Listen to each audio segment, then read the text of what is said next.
കൂട്ടുകാരെല്ലാവരും സുഖമായിട്ടിരിക്കുന്നു വിശ്വസിക്കുന്നു. അപ്പോൾ ഇന്ന് നമ്മുടെ റോസയിലൊക്കെ നല്ലവണ്ണം കട്ട കുത്തി പൂക്കൾ ഉണ്ടാകാൻ സഹായിക്കുന്ന നല്ല 2 ഫെർട്ടിലൈസറാണ് നിങ്ങൾക്ക് വേണ്ടി ഷെയർ ചെയ്യുന്നത്. വീഡിയോ സ്കിപ്പ് ചെയ്യാതെ തന്നെ കാണണം. അപ്പോൾ നമ്മുടെ ചാനലിലൊക്കെ കാണാത്ത പുതിയ ആൾക്കാർ ആരെങ്കിലും ഉണ്ടെങ്കിൽ പ്ലീസ് ചാനലൊന്ന് സബ്സ്ക്രൈബ് ചെയ്ത് ബെല്ലൈക്കൺ ഒന്ന് പ്രസ് ചെയ്ത് ഒരു ലൈക്ക് തരാനും മറന്നുപോലെ കേട്ടോ. അപ്പം നമ്മുടെ വീഡിയോസ് കാണാത്തവരുണ്ടെങ്കിൽ നല്ലവണ്ണം നമ്മുടെ റോസിലൊക്കെ പൂവിടാനുള്ള വളമൊക്കെ ഞാൻ ഫെർട്ടിലൈസറൊക്കെ കാണിച്ചിട്ടുണ്ട്. അപ്പോൾ അതെല്ലാം ഒന്ന് പോയി കണ്ട് അതുപോലെ ചെയ്ത് കൊടുക്കാൻ മറക്കല്ലേ.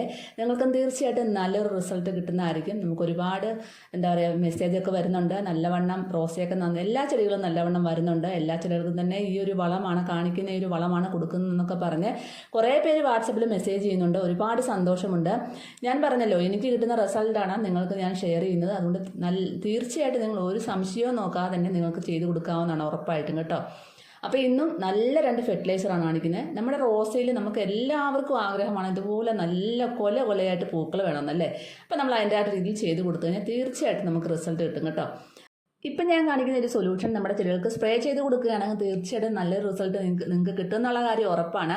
നല്ലപോലെ വളർച്ചയുണ്ടാകും. അതുപോലെ തന്നെ പുതിയ പൂമൊട്ടുകളും പൂക്കളും വിരിയാൻ സഹായിക്കുന്നു. എന്നിട്ട് ആദ്യം ഞാൻ ഒരു കപ്പിനകത്ത് ഇട്ട് കൊടുത്ത 1 ടേബിൾ സ്പൂൺ പഞ്ചസാരയാണ്. അതിൻ്റെ കൂടെ 1 ടേബിൾ സ്പൂൺ വിനാഗിരി, ഇത് രണ്ടും കൂടെ മിക്സ് ചെയ്തിട്ടുണ്ട്. ഈ പഞ്ചസാര നമ്മുടെ മണ്ണിലെ നല്ല സൂക്ഷ്മാണുക്കളെ വർദ്ധിപ്പിക്കാൻ സഹായിക്കുന്നു. വിനാഗിരി ചെടികളുടെ മുരടിപ്പ് മാറ്റുകയും അതുപോലെ തന്നെ നല്ല പൂക്കൾ ഉണ്ടാവാനായിട്ട് സഹായിക്കുന്നു. എന്ന് വെച്ചാൽ വിനാഗിരി പഞ്ചസാരയും കൂടെ ചേരുമ്പോൾ നല്ല ഒരു സൊല്യൂഷനാണ്. നമ്മുടെ ചെടികൾക്ക് കൊടുത്താൽ ധാരാളം മൈക്രോ ന്യൂട്രിയൻസ് ഇതിനകത്ത് അടങ്ങിയിട്ടുണ്ട്. അതുകൊണ്ട് തന്നെ നമ്മുടെ ചെടികൾ നല്ല ഹെൽത്തി ആയിട്ട് വളരാനും നല്ലപോലെ പൂക്കളും മൊട്ടുകളും പുതിയ തളിർപ്പുകളും വരാൻ സഹായിക്കുന്നു.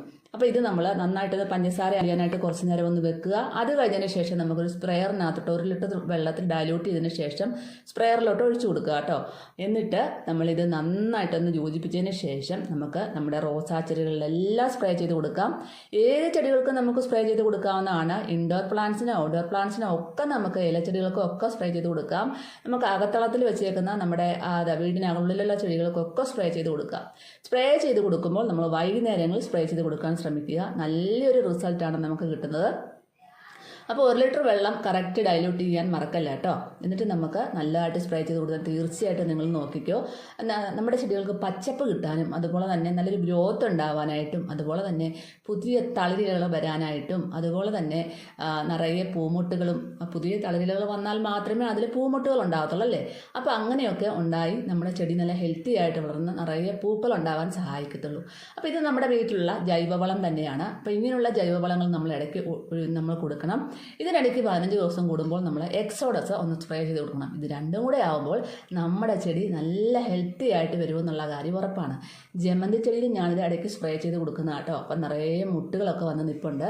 നല്ല ഹെൽത്തി ആയിട്ടും ഒരുപാട് പടർന്ന് ജമന്തി ചെടിയൊക്കെ നല്ലപോലെ പടർന്ന് വരാനായിട്ടും ഒക്കെ ഈ ഒരു സൊല്യൂഷൻ സഹായിക്കുന്നതാണ് കേട്ടോ. അപ്പോൾ ഏത് ചെടികൾക്കും കൊടുക്കാവേ, അത് മറക്കല്ല കേട്ടോ. ഇനി അടുത്തായിട്ട് ഞാൻ കാണിക്കുന്ന ഒരു പൗഡർ രൂപത്തിലുള്ള ഫെർട്ടിലൈസറാണ്. ഇത് നമുക്ക് സൂക്ഷിച്ച് വെക്കാവുന്നതാണ്. എന്നിട്ട് കുറേശ്ശെ നമ്മുടെ ചെടികൾക്ക് കൊടുക്കാവുന്നതാണ് കേട്ടോ. നമുക്ക് ഇടയ്ക്കൊരു പൗഡർ രൂപത്തിലുള്ളൊരു വളം കൊടുത്തു കഴിഞ്ഞാൽ ഇടയ്ക്കൊരു ലിക്വിഡ് രൂപത്തിലുള്ള ഫെർട്ടിലൈസർ കൊടുക്കണം.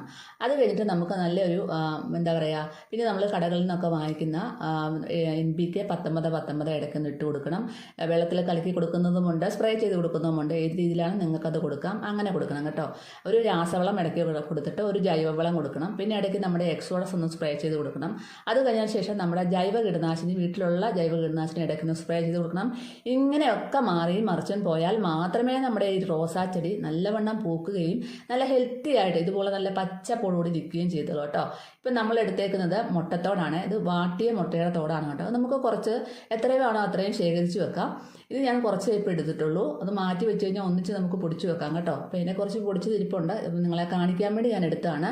ഇത് നമ്മൾ ഒരു മിക്സിയുടെ ജാറിലോട്ട് ഇട്ട് കൊടുക്കുക. എന്നിട്ട് നല്ലവണ്ണം ഒന്ന് പൊടിക്കാനായിട്ട് ഇതിൻ്റെ കൂട്ടത്ത് തന്നെ നമുക്ക് ഏത്തപ്പഴത്തിൻ്റെ തൊലി ഉണങ്ങിയത്, ഏത് പഴത്തിൻ്റെ തൊലി ഉണങ്ങിയതും കുഴപ്പമില്ല. ഏത്തപ്പഴത്തിൻ്റെ തൊലി കുറച്ചും കൂടെ നല്ലതാണ്. അപ്പോൾ ഈ മുട്ടത്തോടിൻ്റെ കൂടെ ഇട്ട് കൊടുക്കുമ്പോൾ ഇതിൻ്റെ ഈ അരം കൊണ്ട് അതും കൂടെ നന്നായിട്ട് പൊടിഞ്ഞ് കിട്ടും കേട്ടോ. അപ്പോൾ ഞാനിത് കുറച്ച് ഉണക്കി വെച്ചിട്ടുണ്ട്. ഇങ്ങനെ ഉണക്കി തന്നെ എടുക്കണം, പച്ചയോടുകൂടി പൊടിക്കരുത്. ഉണക്കി എടുത്തിട്ട് നമുക്കൊരു പഴയ മിക്സി ഉണ്ടെങ്കിൽ നമ്മുടെ വീട്ടിലുള്ള മിക്സി ആണെങ്കിൽ മതി, കുഴപ്പമൊന്നുമില്ല. മിക്സി നമുക്ക് നന്നായിട്ട് കഴുകി വെച്ചാൽ മതി കേട്ടോ. എന്നിട്ട് നന്നായിട്ടൊന്ന് പൊടിച്ചെടുക്കണം കേട്ടോ, നല്ലപോലെ പൊടിച്ചെടുക്കണം. അപ്പോൾ ഈ ഒരു വെള്ളമയം ചെറുതായിട്ട് കാണും ഈ പഴത്തൊലിയൊക്കെ പൊടിക്കുമ്പോൾ തന്നെ. ഇതിനകത്ത് ധാരാളം നൈട്രജനും ഫോസ്ഫറസും പൊട്ടാസ്യവും ധാരാളം അടങ്ങിയിട്ടുണ്ട്. നമ്മുടെ മുട്ടത്തൊടിലും ഏത്തപ്പഴത്തിൻ്റെ തൊലിയിലുമൊക്കെ ചെടികൾക്ക് പൂക്കാനുള്ള ഒരുപാട് മൈക്രോ ന്യൂട്രിയൻസ് ഇതിനകത്ത് അടങ്ങിയിട്ടുണ്ട്. അതുകൊണ്ട് തന്നെ നമ്മുടെ ചെടികൾ നല്ലവണ്ണം വളരുകയും അതുപോലെ നല്ല പുതിയ തളിർപ്പുകൾ ഉണ്ടാക്കുകയൊക്കെ ചെയ്യും. അപ്പോൾ ഇതിനോടത്ത് ഞാൻ 1 ടേബിൾ സ്പൂൺ തേയിലപ്പൊടിയും കൂടെ ചേർത്തിട്ടുണ്ട്. തേയിലപ്പൊടി നിങ്ങൾക്ക് എല്ലാവർക്കും അറിയാം, നമ്മുടെ ചെടികൾ പൂക്കാനായിട്ടൊക്കെ വളരെ സഹായിക്കുന്ന ഒന്നാണ്. തേയിലപ്പൊടി അന്നേരം ഡയറക്റ്റ് അങ്ങ് ഇട്ട് കൊടുത്താൽ മതി. നമ്മളത് പ്യുവർ തേയിലപ്പൊടി ആയിരുന്നു കേട്ടോ. പിന്നെ നമുക്ക് തേയില ചണ്ടി ഉണങ്ങിയതുണ്ട്, നമ്മുടെ ചായ വെച്ചതിൻ്റെ ബാക്കി അരിച്ച് എടുത്തിട്ട് അത് ഉണക്കിയിട്ടുണ്ടെങ്കിൽ അത് ഇട്ട് പൊളിക്കാം കേട്ടോ. ഇപ്പം ഞാൻ ഡയറക്റ്റ് തേയിലപ്പൊടിയാണ് എടുത്തിട്ടേക്കുന്നത്. അപ്പോൾ അതിന് ഇതുപോലെ പൊടിച്ച് വെച്ചിട്ടുണ്ട്. അപ്പോൾ ഇച്ചിരി നനവ് പോലെ ഉണ്ടെങ്കിൽ നമ്മൾ എന്ത് ചെയ്യണം, അങ്ങനെ ഒരിക്കലും അടച്ചു വെക്കരുത്. കുറച്ച് നേരം ഒരു പേപ്പറിൻ്റെ പുറത്തിട്ടിട്ട് നമ്മൾ വെയിലത്ത് വെച്ച് നന്നായിട്ടൊന്ന് ഉണക്കണം. നല്ലപോലെ ഒന്ന് ഉണക്കി ഒരൊറ്റ ദിവസത്തെ വെയിൽ നന്നായിട്ട് കൊണ്ടാൽ ഉണങ്ങി കിട്ടും. എന്നിട്ട് നമുക്കൊരു ടിന്നിനകത്ത് അടച്ച് സൂക്ഷിച്ചതിന് ശേഷം, അല്ലെങ്കിൽ പൂപ്പൽ പിടിക്കും, അതുകൊണ്ടാണ് കേട്ടോ. പൂപ്പൽ പിടിച്ചാൽ നമ്മുടെ ചെടികൾക്കും അത് ബാധിക്കും. എന്നിട്ട് നമുക്ക് നമ്മുടെ റോസയുടെ ചുവടൊന്ന് ഏത് ചെടികൾക്കാണോ പൂക്കൾ കുറഞ്ഞതെന്ന് തോന്നുന്നത് ആ ചെടികളുടെ ചുവട്ടിൽ നിങ്ങൾക്ക് ഇട്ട് കൊടുക്കാം. എൻ്റെ ഈ ഒരു ചെടി ഒറ്റ വലിയൊരു പൂവാണ് ഉണ്ടാകുന്നത് കേട്ടോ. ഇതിൽ നിറയെ പൂക്കൾ ഉണ്ടാകുന്ന ചെടിയാണ്, പക്ഷേ ഒറ്റ വലിയ പൂക്കളെ ഉണ്ടായിട്ടുള്ളൂ. അപ്പോൾ കുറച്ചും കൂടെ ബ്രാഞ്ചസ് ഒക്കെ പൊട്ടി വരാനായിട്ടും നല്ലപോലെ പുതിയ തളിർപ്പുകൾ വരാനായിട്ടും ഒക്കെയാണ് നമ്മൾ ഈ ഒരു വളം ഇട്ട് കൊടുക്കുന്നത്. ആദ്യം കാണിച്ചതും രണ്ടാമത് കാണിച്ചതും ഒന്നിനൊന്നിനും മെച്ചമാണ്. അപ്പോൾ അത് ഇലകളിൽ സ്പ്രേ ചെയ്ത് കൊടുക്കുകയാണെങ്കിൽ ഇത് നമുക്ക് ചുവട്ടിലിട്ട് കൊടുക്കാം കേട്ടോ. എന്നിട്ട് ഇങ്ങനെ നന്നായിട്ടൊന്ന് ചുവട്ടിലിട്ട് കൊടുത്തതിന് ശേഷം നന്നായിട്ടൊന്ന് മണ്ണിളക്കി കൊടുക്കണേ. അപ്പോൾ ഇങ്ങനെ ഇളക്കി കൊടുത്തിട്ട് നമുക്ക് വേണമെങ്കിൽ കുറച്ച് വെള്ളം കൂടെ ഒഴിച്ചു കൊടുക്കാം, കുഴപ്പമൊന്നുമില്ല. അപ്പം തന്നെ നിങ്ങൾക്ക് ഒരാഴ്ചക്കൊക്കെ നിങ്ങൾക്ക് കാണാൻ സാധിക്കും അതിൽ പുതിയ തളിർപ്പൊക്കെ വരുന്നതും അതുപോലെ തന്നെ നല്ല ഹെൽത്തി ആയിട്ട് വരുന്നതും കാണാൻ സാധിക്കും. നമുക്ക് ആവശ്യമുള്ള എത്രയും ചെടിയാണോ അത്രയും ചെടിക്ക് ആവശ്യമായത് നമുക്ക് ഇട്ട് കൊടുക്കാം. ബാക്കി ഞാൻ പറഞ്ഞില്ലേ, നല്ലതായിട്ട് ഉണക്കി എടുത്ത് വെച്ചിട്ട് ഇപ്പം നമുക്ക് പൊടിച്ചതിന് ശേഷം ഇത് ഡയറക്റ്റ് ചെടിക്ക് ഇട്ട് കൊടുത്തതിന് ശേഷം നമുക്ക് നന്നായിട്ടൊന്ന് ഉണക്കി വെച്ചാൽ മതി. എന്നിട്ട് സൂക്ഷിച്ച് വെക്കുക കേട്ടോ.